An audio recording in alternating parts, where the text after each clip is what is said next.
The stress placed on these points caused constant tension, particularly exemplified in the South-South dimension of Mexican foreign policy.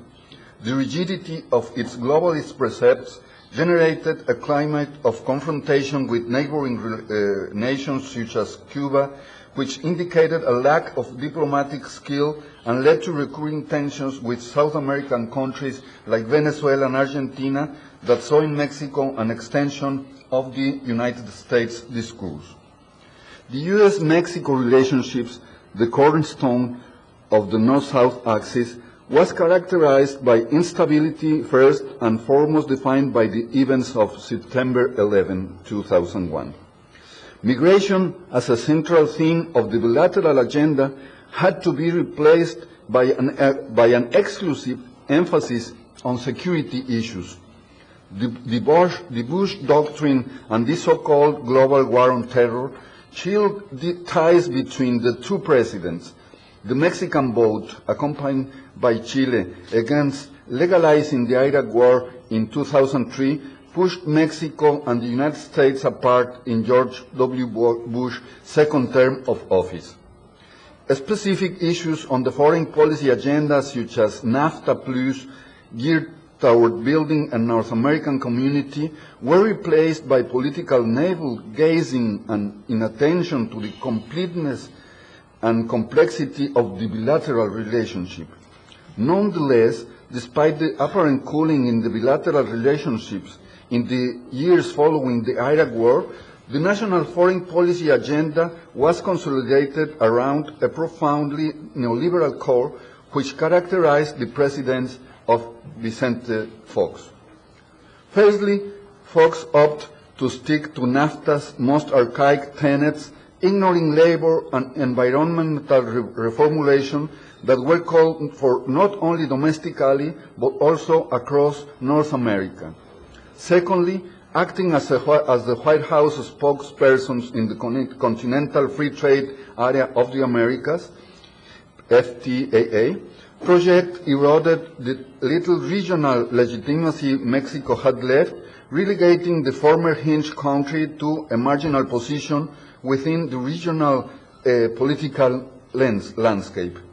Thus, the Fox administration led Mexico to a position of semi-isolation that resulted in breakdowns in diplomatic relations, contradictory positions in international and regional forums, and a distancing from the emerging regional power centers of the South, which saw the country as being dependent on and subordinate to the wishes of the United States. Felipe Calderón's, the actual president, Mexico's president, Felipe Calderón's controversial election as president promised a change in course to remedy some of the profound mistakes committed by the Fox administration. Thus, the key concept in the foreign policy section of the National Development Program 2006-2012 is the diversification of Mexico's foreign relations, particularly with Latin America and Third World nations. This position entailed revamping Mexico's foreign policy through taking part in international organizations, deepening social and cultural ties, and taking a renewed interest in South-South integration. The opportunities to develop a genuine South-South dimension in Mexican foreign policy were unprecedentedly numerous and varied. Mexico's diplomacy took part in regional forums, the United Nations Security Council, and summits held in the country, while the regional agenda set aside fundamental issues for Mexico that required the realization of solid foreign policy principles. The desire for diversification seemed achievable through strengthening relationships with nations that, while they have always been distant partners, are crucial in restructuring the international system and implementing global practices that are clearly part of South-South principles, and some examples are. With Turkey, the country missed the chance to build a framework for exemplary sanctions after Operation Cast caused severe damages in the Gaza Strip in January 2009. Another one, the breakdown of democratic order in Honduras called for a strengthening of one of the central pillars of the National Action Party foreign policy, the consolidation of democracy as a universal principle. Nevertheless, after being subjected to external pressure, Mexico abandoned its nation role as a mediator in the conflict. Another example, the financial meltdown enabled Mexico to take part in the G20. This body brings together the world's industrialized nations and emerging nations and regional powers that are crucial in representing global diversity and avoiding the monopolar approach taken by Bush's foreign policy. At this forum, Mexico missed the chance to put forward key resolutions for strengthening the national economy, the fight against financial havens that inhibit productive investment, measures to combat financialization of the economy, which generates instability in primary and secondary markets through high-value speculative mechanisms, and other positions that might create links with nations in the global south which share similar interests. Last example, at the bilateral level with the U.S., the Merida initiative to provide resources to Mexico over 3 years in order to ramp its national security apparatus has been key to the rapprochement between the two countries. However, the implicit violation of national sovereignty after the release of these funds generated a profound debate about the nature of cooperation with its northern neighbor. After a war with drug trafficking that has been so long and expensive, funding provided by the U.S. government accounts for less than 2% of the total spent to date by the federal administration. However, in spite of the reduced impact of the resources, these transfers in kind enable interference by the U.S. through intelligence work or by setting up joint military operations. I'm going directly to the conclusions because I have the the time against me. So in the third point, I speak something about facing north, facing south, Mexican schizophrenia about the north, that talks about the actual moment of the foreign policy in Mexico. After how is the politics toward the south, and then I arrive to the conclusions.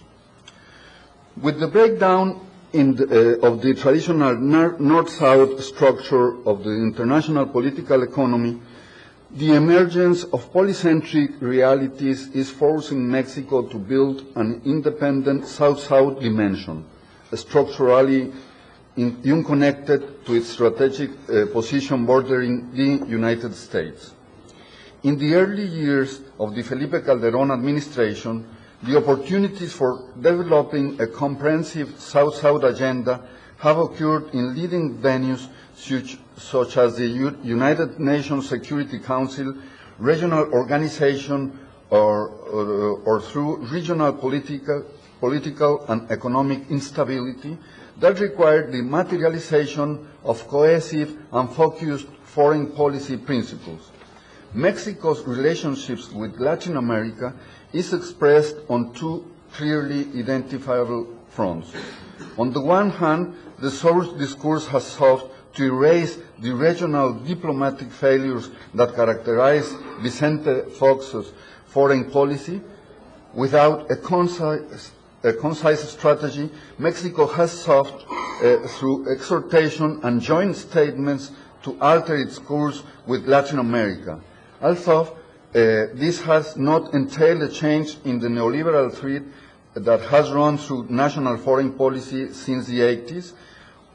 On the other hand, Mexico has also sought to resume its traditional hinge role between Latin America and the U.S., dominated by Brazil over recent years as one of the promoters of the Community of Latin America and Caribbean States, Cancun 2000 10, building on the Salvador de Bahia agreements in 2008.